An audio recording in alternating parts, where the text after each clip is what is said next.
There are two ways to determine the value of something. One is for goods, services, and similar items. The other is for financial instruments. In the first instance, the higher the utility that can be derived from consuming an item, the higher its value. For example, more utility can be derived from a house, a precious metal, or a medical service, than from a tent, a base metal, or a cleaning service. A house provides more privacy, safety, and comfort than any tent. Precious metals don't tend to tarnish, oxidize, or corrode over time like base metals. Medical services often directly save lives, which no cleaning service can do. That is why the first is more valuable than the second. Here, however, we are not interested in this kind of value. Bitcoin is not a consumable item, but an electronic database record. It belongs to the category of financial instruments. Because all such instruments are records, be it paper or electronic. Financial instruments cannot be consumed like goods and services. There is no utility to be derived. For that reason, in the case of these instruments, the value is determined in the following way. The higher the payments and returns that an instrument can provide during its market life, at maturity, or at withdrawal, the higher its value.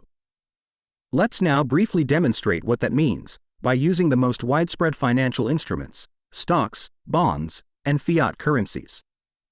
From that, we will easily determine the value of Bitcoin. During the market life of stocks, they pay dividends. When stocks are withdrawn from the market, be it for buybacks or due to liquidation of companies, they return capital to shareholders. The value here obviously depends on the size of these payments and returns. If a stock issuer can pay higher dividends and return more capital per share, the value of that stock will be higher. Bonds pay coupons during their market life, and they return face value at maturity. Here also, if a bond issuer can pay higher coupons and return more face value, the worth of that bond will be higher. Fiat currencies pay nothing during their market life. However, they return goods, services, labor, and other items before their units are withdrawn from the market. Namely, when units of these currencies are created by loans from commercial banks or purchases of government bonds by central banks, their beneficiaries use them to get items from the market. But, given that these units represent debt, the beneficiaries are forced to later return such items back to the market to get the units for paying that debt.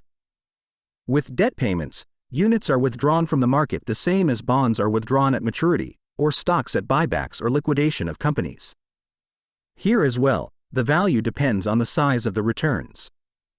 If the beneficiaries can return more items per unit, the value of a currency will be higher.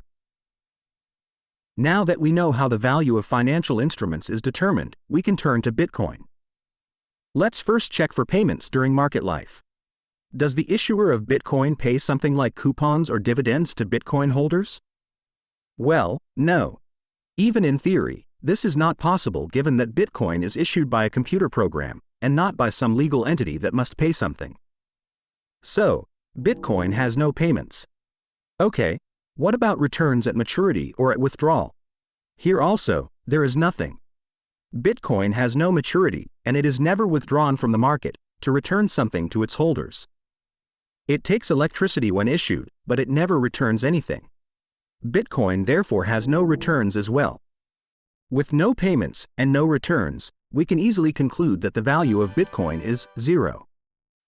The natural question one would now ask is, what about all those narratives on Bitcoin's value that exist on legacy or social media? Well, they are just stories born out of psychological necessity. Namely, masses of people invested a lot of money in Bitcoin. And if someone paid a whopping $50,000 for one unit, their ego won't let them even think of their purchase as being worthless. They will naturally come up with stories about how precious and valuable Bitcoin is. This is a psychological defense mechanism, a Freudian rationalization.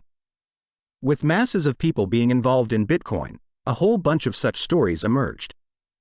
But unfortunately, they are all false. They are based on misconceptions about value. Let's now briefly demonstrate this by addressing the three most popular ones. You've all probably heard the story that Bitcoin is valuable because it is easy to transfer and safely stored in a decentralized, peer-to-peer system based on the blockchain technology. This story is based on the misconception that a system for trading a financial instrument gives value to that instrument. We can easily refute that with a simple reductio ad absurdum argument. Suppose that a stockbroker implements the best possible technology for trading shares quickly, accurately, and securely. Can such implementation change the value of these shares? Now that we know how value is determined, even asking such a question seems stupid. Of course, it cannot change the value, given that the ability of companies to pay dividends or buybacks has nothing to do with stock brokerage services and the technology they use in providing them. So just because Bitcoin is traded through the system based on that famous blockchain technology, that doesn't make it valuable. The system and the financial instrument traded through it are two completely different things. Another popular story goes like this: Bitcoin is valuable because it is limited in supply. This story is based on the misconception that limiting the number of units that a financial instrument will have gives value to that instrument. Suppose that the management of a company that is near bankruptcy announces they will never do a stock split. The company itself has zero equity and thus, it is unable to pay any dividends or buybacks. However, its management decided to put a limit on the supply of shares. Can this decision make value to appear? Can shareholders now receive dividends and buybacks? Of course not. This is ridiculous. Putting a limit on the number of units that a financial instrument will have cannot magically make value to appear.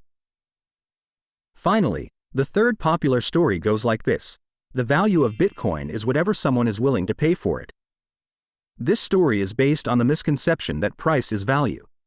Warren Buffett once said, "Price is what you pay, value is what you get." People are free to pay whatever price others are asking for Bitcoin, even $1 million for 1 unit. But that doesn't mean that they got something valuable. History is full of examples of market bubbles, where people were willing to pay extraordinary prices for something of little or no value.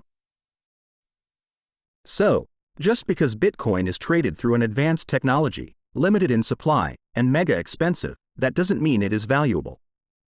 Or to put it differently, that anonymous guy, with the alias Satoshi Nakamoto, proposed a new, blockchain-based technology. But he offered worthless electronic cash to be traded on it. Blockchain technology can be used to trade valuable financial instruments. For example, if a company would offer shares of their stock to the public to be traded directly, without using brokers. Nakamoto, however, offered a worthless financial instrument to the public. And people naively started buying it. They failed to distinguish the technology from the instrument and started buying something completely worthless. Not only buying, but they pushed the prices from $0.001 to nearly $70,000. The confluence of greed and ignorance created the biggest market bubble in human history. When this bubble bursts, many will learn the said distinction the hard way.